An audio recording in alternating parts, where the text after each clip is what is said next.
I'd like to remind you guys that we're not at war. At least I'd like to think that we aren't. New plans have just come out that the Pentagon wants to train Ukrainian soldiers, and they want to train them right here at home. Do you think that this is a good idea? The Republicans at the House are on a roll as they passed a bill that hopes to stop the Biden administration from selling our reserve oil to other countries. Do you consider that a win? And the White House has a very shocking announcement for reporters. Don't ask us questions. Well, what are the press there for anyway? Isn't that their job? Oh, and they said not to ask about the top secret documents that President Biden had during his stint as VP. Oh, got it. Now, before I continue, please take a second, smash the like button, and if you're interested in your daily dose of the truth when it comes to what's going on in Washington, D.C., the state of our economy, Social Security, SSI, SSDI, and everything that's going on between the housing market, the stock market, make sure to subscribe to the channel. And if you own a home, make sure your home is protected. Get your free home warranty quote. The link is in the description down below. Now, you guys remember that neuralizer from the Men in Black movies? You know, the flashy thingy? Now, I have a feeling that the White House is tempted to bring science fiction into reality as they have a huge dilemma on their hands. President Biden and the Democrats laid into former President Trump for having classified documents in his Mar-a-Lago residence, right? They were all up in Trump's stuff. But now the tables have turned. They're asking the press to stop asking questions about President Biden's situation of having classified documents in different locations. It almost feels like the treatment's not the same when it's Biden versus Trump. I don't know, guys. I feel like it's just a little bit hypocritical, doesn't it? Okay, so I guess we're just all supposed to forget about this now, right? Is that what they want? Does that defeat the purpose of officials facing the media? I mean, aren't journalists supposed to question them in specific scenarios? Isn't this what they're there for? I mean, correct me if I'm wrong, but if a journalist sees an opportunity to find out the truth, they leap for it. They're not supposed to shy against it, right? Corinne Jean-Pierre had a little bit of back and forth about why this wasn't told to the public earlier, like November 2022 when the files were found, and she answered that they're doing things by the book and this situation is already being handled. Okay, you can believe that if you want. Now, from experience, I've realized that when somebody says that you shouldn't question something, it means you definitely should be questioning it even more. Congressman James Comer also commenting on it, saying that this isn't fair for former President Donald Trump.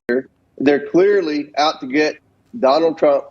He has done, by all accounts, the exact same thing that Joe Biden has done.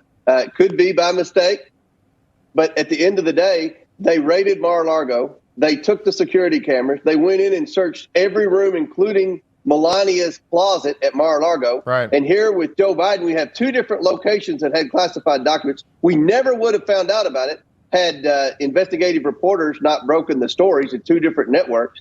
And for all we know, no one has searched either premise.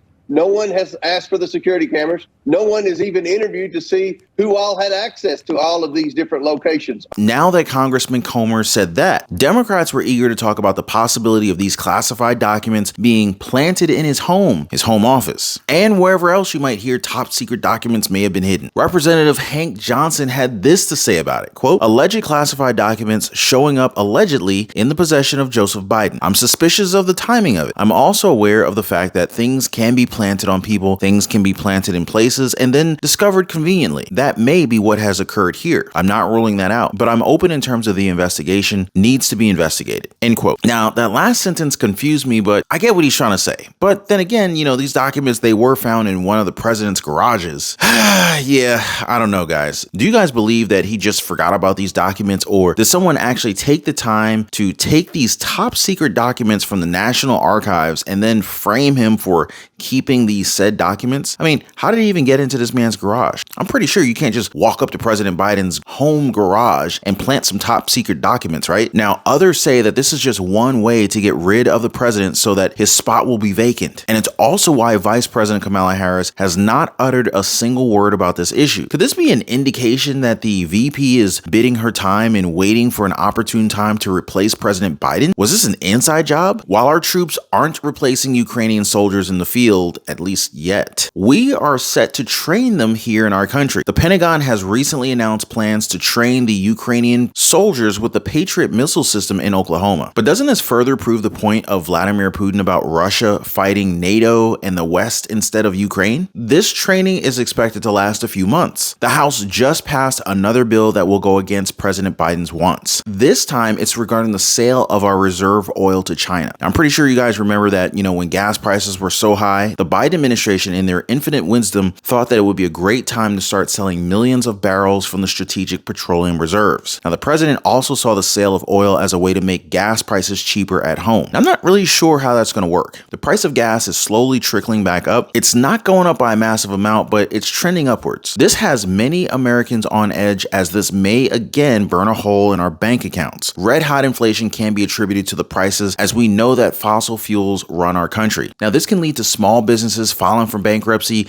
countless households running to their credit cards, Visa, MasterCard, American Express for their very needs, and this could also make the stock market extremely volatile. Hold on to your 401ks and your IRAs, guys. It's going to be pretty sad to see the green days of the market fade away as gas continues to shoot up. But what do you guys think? Is this bill exactly what we need, or should we sell even more oil overseas? Now, this isn't the only bill that the Democrats are unhappy about. The other one that the GOP passed is now facing scrutiny from the president himself. According to the White House, quote, far from protecting middle-class families or small businesses, H.R. 23 protects wealthy tax cheats at the expense of honest middle-class taxpayers. With their first economic legislation of the new Congress, House Republicans are making clear that their top economic priority is to allow the rich and multi-billion-dollar corporations to skip out on their taxes while making life harder for ordinary middle-class families that pay the taxes they owe. That's their agenda, not lowering costs or cutting taxes for hardworking Americans, as President Biden has consistently advocated, end quote. So, okay, you might be wondering, what the heck is H.R. 23? Well, it's regarding the almost $80 billion that the IRS is sent to receive, and how Republicans want to take back most of that money and use it for the border. Now, President Biden was so agitated that he even threatened to veto the bill. Him doing that won't necessarily mean that it won't pass, but he's also not on board with the plan, as it doesn't go with his own goal of the IRS. Do you guys think that employing thousands of new armed IRS agents who aren't trained to go after millionaires and billionaires, do you think they're really going to tax the rich? Or are these armed IRS agents tasked to really be going after the middle class and the lower class? You guys be the judge. Also, if you own a home, make sure your home is protected. Get your free home warranty quote. There is a link in the description down below. And while we're not in necessarily a great spot right now, and it feels as if our entire financial freedom has been taken from us, guess what? We can take it back. Were you guys aware of how much budgeting can change your life? Or how producing cash flow like no other through side hustles, small businesses, and even creating online businesses can completely change the game? Yeah, we can take this back. Maybe you have an investor itch that you gotta scratch. We could start with the stock market, maybe real estate. Maybe you're an entrepreneur at heart. But this is exactly the reason why we have our Patreon community in the description down below. So if you'd like to join other like-minded individuals who are starting small businesses and side hustles, definitely join the Patreon group. The link is in the description down below. But before I go, please don't forget to drop a thumbs up for the video, hit the subscribe button and the notification bell, and I'll see you guys on the next video. Be safe.